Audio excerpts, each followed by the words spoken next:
अनंत करुणानिधि, वात्सल्य वारिधि, सिद्धांत पारगामी, धर्म के स्वरूप को स्पष्ट दर्शाने वाले वीतराग भगवान महावीर स्वामी को भावों से वंदन। आचार्य सम्राट ध्यान योगी युग पुरुष श्री शिव मुनि जी महाराज साहब के श्री चरण कमलों में कोटि कोटि नमन।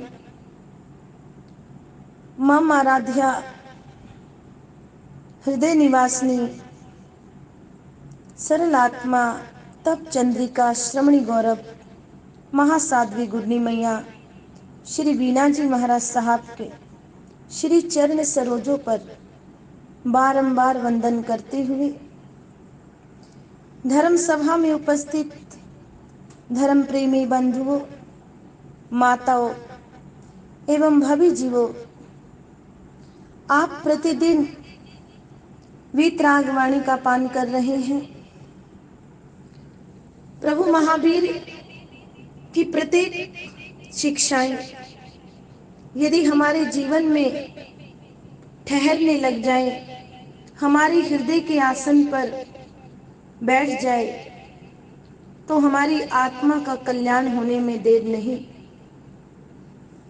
आध्यात्मिक क्षेत्रों में विराज रहे सभी गुरु भगवंत आपको किसी न किसी जरिए से जिनवाणी का पान करा रहे हैं और मेरे द्वारा भी आप वीतराग प्रभु महावीर की वाणी 8 प्रवचन माता जिनवाणी का पान कर रहे हैं। आई होप कि मैं उम्मीद करती हूँ, आशा करती हूँ कि आप सुने हुए पर अवश्य में आचरण करेंगे। वीतराग प्रभु महावीर की वाणी है, राग और द्वेष, राग और द्वेष गौर से सुनना। राग और द्वेष ये 2 कर्म के बीज हैं। जहां राग है वहां भी कर्म बंधन है और जहां द्वेष है वहां पर भी कर्म बंधन है। और इस आत्मा को हमने कर्मों से क्या करना है? मुक्त करना है। और जब तक हम कर्म मुक्त नहीं होंगे तब तक हमारी मुक्ति नहीं हो सकती। उस शिव रमणी को, उस मोक्ष महल को हम प्राप्त नहीं कर सकेंगे जब तक हम राग और द्वेष के बीच से निकल करके निर्जरा के मार्ग पर अग्रसर नहीं होंगे। जिस मन में राग द्वेष भरा है वह वीतराग पथ की साधना कैसे कर सकता है?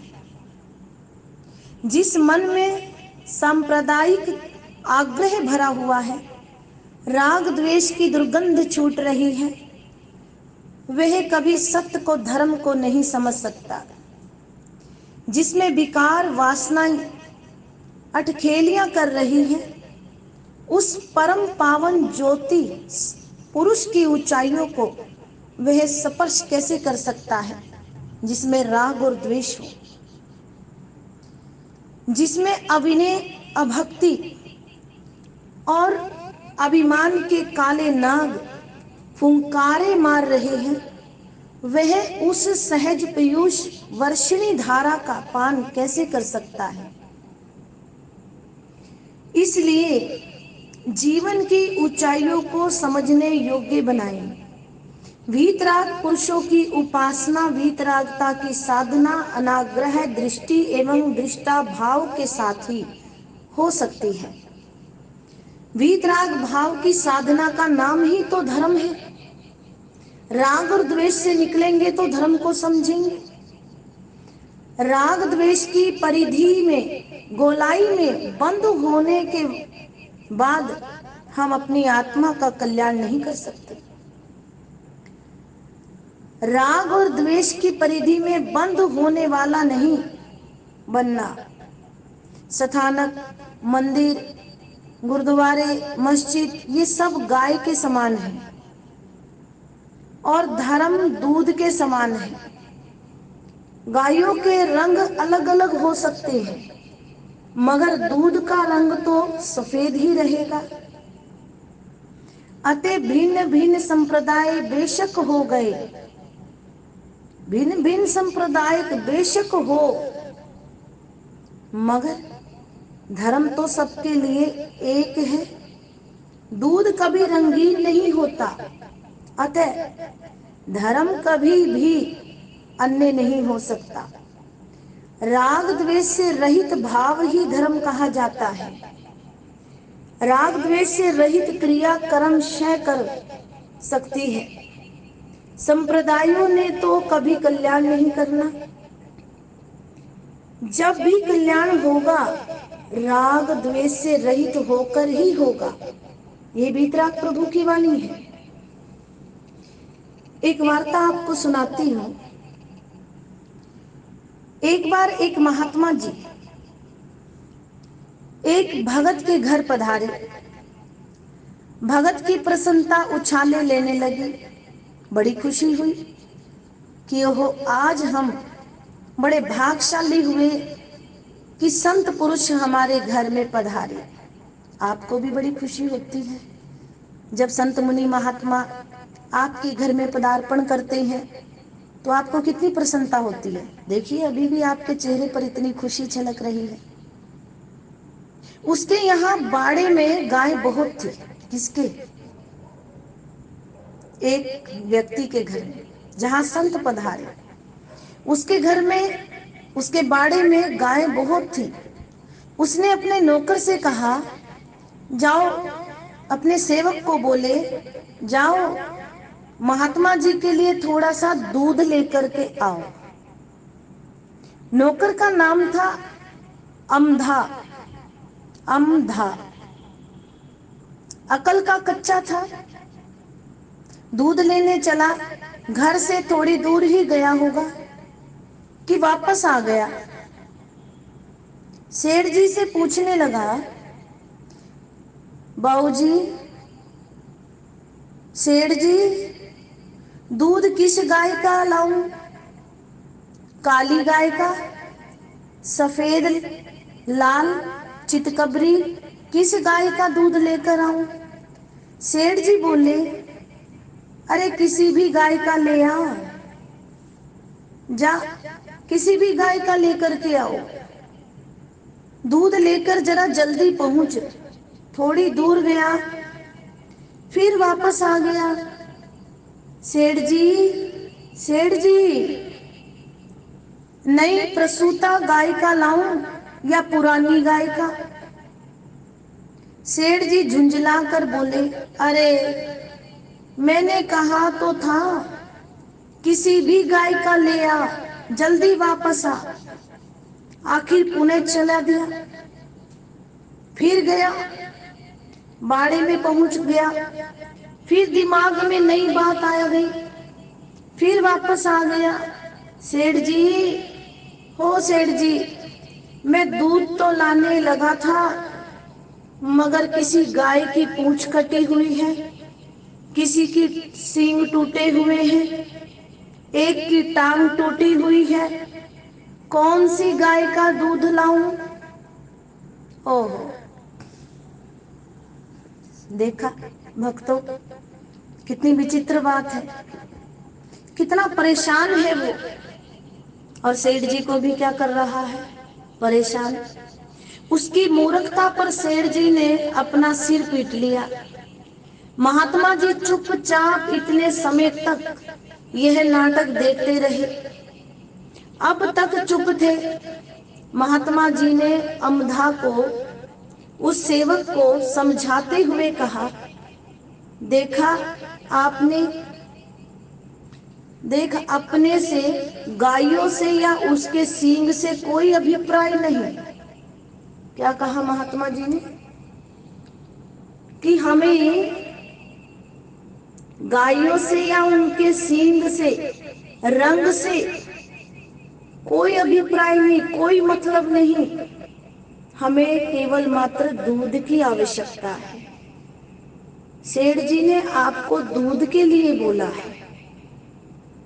गायों की रंग, रूप, सींग, पूंछ इनसे कोई मतलब नहीं। दूध से मतलब है। जिस गाय का दूध अच्छा है वो ही ले आओ। अब अंधा ठीक से समझा और दूध ले आया। नौकर की तरह आज की जनता भी, सेवक की तरह आज की जनता भी संप्रदायों में उछल रही है, बाहरी मुखी बनी हुई है, पर प्रमुखता तो धर्म की है और धर्म राग द्वेष से हटकर है। दुराग्रह हटाग्रह को छोड़कर सत्य को समझे, कर्म से करे, निर्जरा के मार्ग को ग्रहण करे, व्यवहार और निश्चय शुद्ध बनाए। हमारी साधना में शीघ्र में तेजस्विता आएगी, शांति का लाभ होगा। राग और द्वेष का परित्याग बाहरी तप नहीं, आभ्यंतर तप है, जिससे शीघ्र ही बेड़ा पार हो जाता है। बाहरी तप शनै शनै चलने की विधि है। घोर और उग्र तप करने वाले शीघ्र ही कर्म क्षय कर देते हैं। शुद्ध विशुद्ध परिणामों से चलने वाले शीघ्र ही किसी तप विशेष के लक्ष्य को पाकर मुक्ति महल में प्रविष्ट हो जाते हैं। गस्य कुमार के परिणाम कितने उत्तम थे। है कोई माप उनके परिणाम का? है कोई अंदाजा, कल्पना भी नहीं कर सकता, कोई भी नहीं कर पाते। हम सिर खिचड़ी की भांति खद बद कर रहा था। वे शत्रु को परोपकार की समझ रहे थे, परोपकारी की दृष्टि से देख रहे थे। भगवान नेमिनाथ से श्री कृष्ण ने पूछा, कहाँ है मेरे छोटे लघु भ्राता? भगवान बोले, कर गए कार्य सिद्ध। क्या कहा प्रभु ने? कि कार्य सिद्ध कर गए। कार्य सिद्ध कौन करता है? जो वीतरागता के नजदीक रहता है। वह कार्य सिद्ध नहीं कर सकता जो राग और द्वेष के करीब रहता है। प्रभु महावीर कहते हैं, राग और द्वेष ये कर्म के बीज हैं, और जब तक इस बीज को आप अपनी धरती आत्मा पर या अपने मन की धरती पर आरोपण करते जाएंगे, तब तक इस आत्मा का कल्याण नहीं हो सकता। अहिंसा धर्म का प्रथम द्वार है। राग और द्वेष से बहुत हिंसा होती है, लेकिन अहिंसा धर्म का प्रथम द्वार है।